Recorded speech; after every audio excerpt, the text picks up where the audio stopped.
Okay, today's the day I'm going to do a little bit of work on this chest of drawers. I got the drawers removed. I went ahead and numbered those starting with A, B, C, D, E, F, and I put the numbers on the backs of the drawers so I know where to put them back in.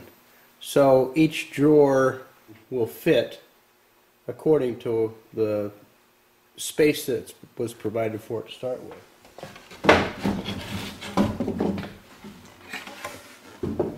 Okay, it looks like the cabinet itself here was made out of maple. At least the top here looks like maple.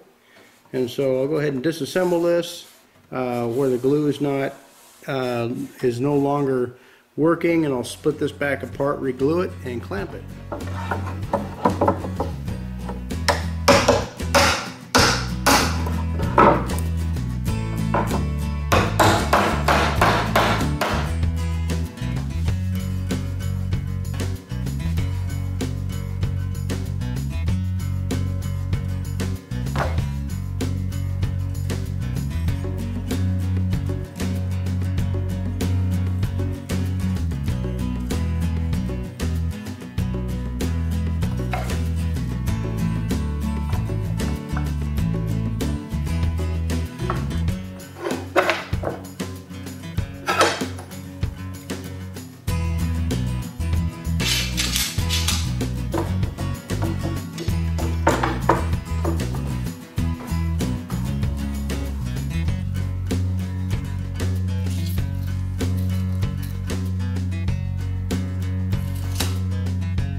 So what we're doing here is I've cut a piece of fir, Douglas fir, 3/4 by 1 inch, and I'm just going to put it in here, and that will just give this a little bit more rigidity this way.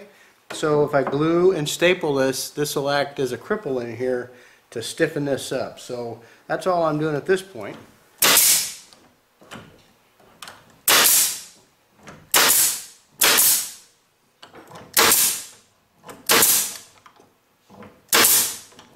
Okay, here we are at the corner of the cabinet. What I have to do is, this has also come apart, and so I'm going to spread that joint apart there and fill it full of glue, and then clamp this back together and let it dry.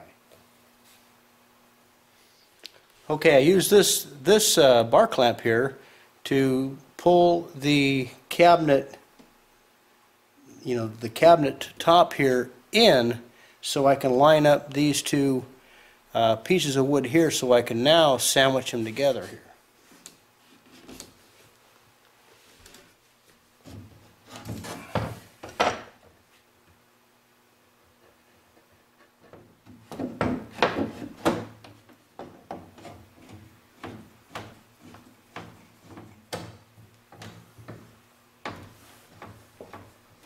Okay, what you see here is a drawer side. And as you can see up here where the drawer face hooks to the drawer side, these all look like hand-cut dovetail joints. And this piece over here, the drawer side, is made out of Douglas fir, it looks like. And as you can see, we have a part that's broke off.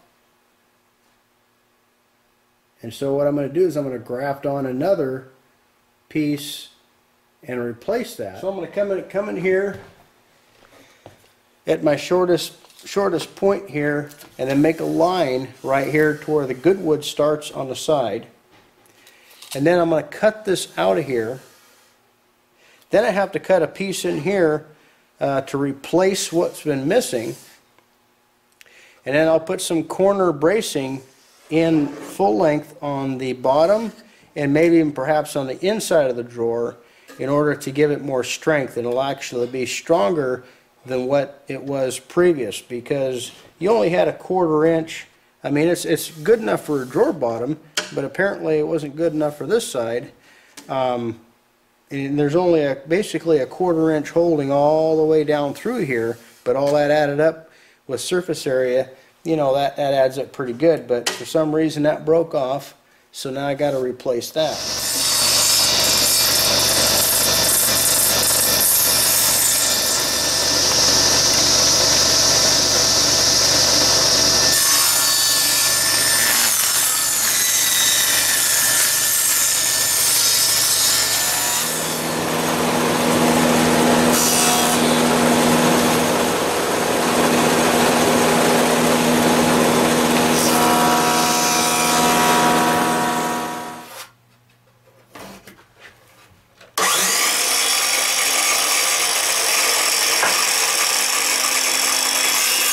Okay, I got the bad spot all cut out on this, and I have a new piece cut. I just cut a rabbet joint basically out of a 1/2 inch by 7/8 inch piece of fur, and so that's going to go right in there like so. I'll glue and staple that into place, and for a little more strength I can add another 1/2 inch by 1/2 inch piece in there and glue that all together, and that'll make that actually stronger than all the other drawers.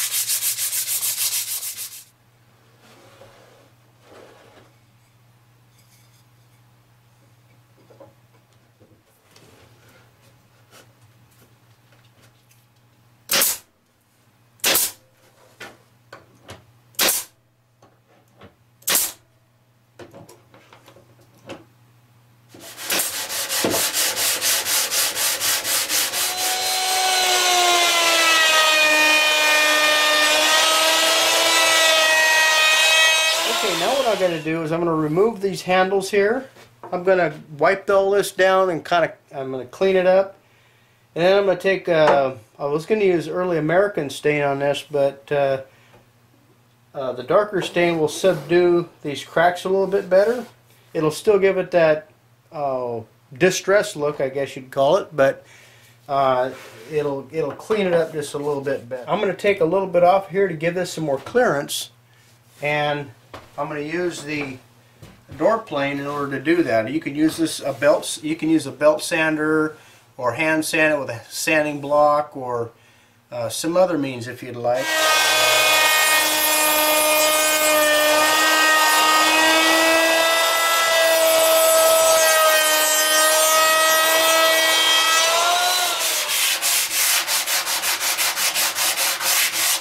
That just gives the bottom of the drawer a little bit more clearance and gives the slides here just a little bit more wearability, I guess you'd call it, because obviously when the drawer is sliding back and forth on the drawer slides, you know, it's just wearing them out just a little bit more all the time. So if we take a little bit off of the bottom of the drawer bottom, or the face of the drawer, won't rub against the bottom of the framework of the cabinet.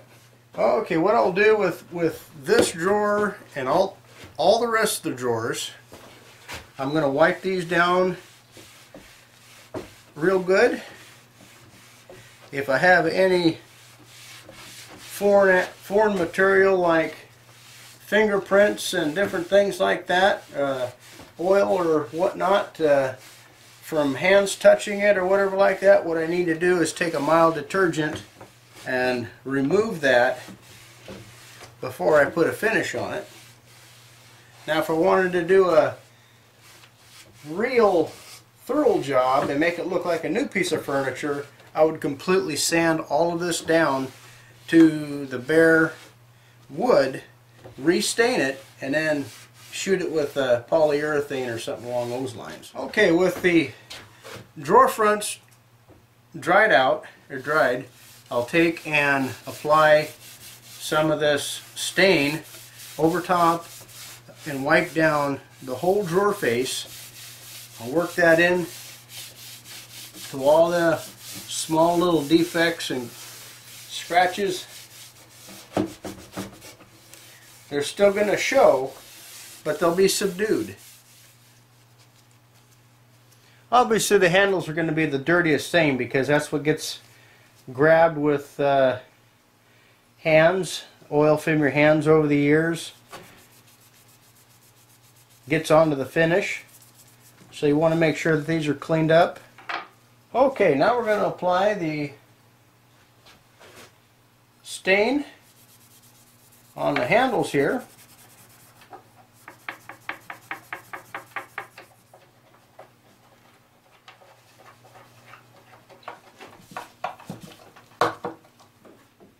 To help bring back a little bit of the luster, put a little Danish oil on there. Work it in around all the seams.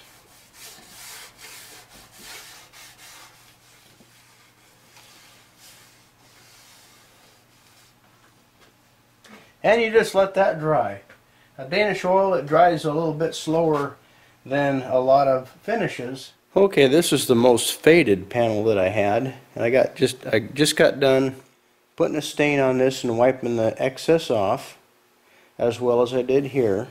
And you still see the distressed area right here where it's been scratched up, and I'm getting ready to do this bottom panel here.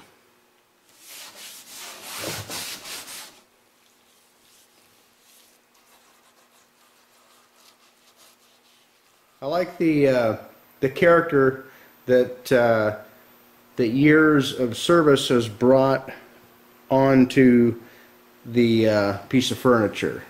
Yeah, I'm leaving the stains in here, or the scuff marks, and all the battle marks, or if you want, if you will, all the scrapings. I've just kind of subdued them and cleaned them up a little bit with that stain, and finished it off with that Danish oil. And here's the finished look on these corners here that I had to glue together, back together again. The one other thing that I had to do is they had these little metal stops. The drawer face actually bumps up against these and holds the drawer face out to where it's relieved a little bit here on the corner. 3 little metal stops there that were missing, so I just went ahead and moved them all to the upper drawers, and some of them were bent, so I straightened them back out again. And then what I did for the bottom drawers is I just put some little wooden stops in here. Actually, the wooden stops are a little bit more robust than the metal ones are, but we'll just go ahead and leave those metal ones in there. They're holding okay. So anyway, the only thing I have left to do now is I was going to take some wax and put on these runners here, these little drawer slides. Don't really have to. The drawers seem to be functioning okay, but I think wax will just help to allow the drawers to slide just a little bit smoother. Well, for this particular stage in the game, all I'm taking is just a simple tea light I pilfered from Mama Rain, and just rubbing it on the drawer slides. Just the friction will kind of help melt the wax down just enough to where I can get a layer of wax on there. And I'll do the same thing to the drawer bottoms, the bottom slides of the drawers.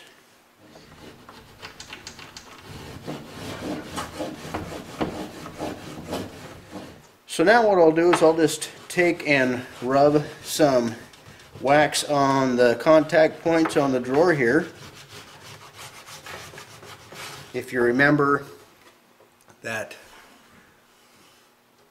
angular drawer slide inside the unit actually is going to make contact on this face and on the bottom of the drawer itself. So just rubbing wax on both those contact points will assist the drawer in sliding in and out a little bit more freely.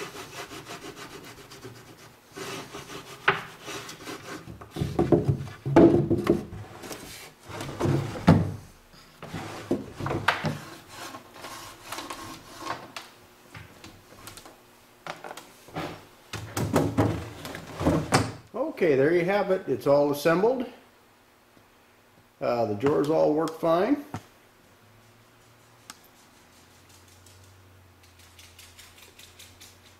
Well, I hope this serves well with my boy and he likes it. At least it'll keep all his clothes in one spot instead of on the floor maybe. And hopefully that helps out some of you guys that are thinking about just cleaning up an old piece of furniture and doing a little bit of repair work on it. I like how it turned out. I hope my son does too. Well, thank you for stopping by. Take care and God bless.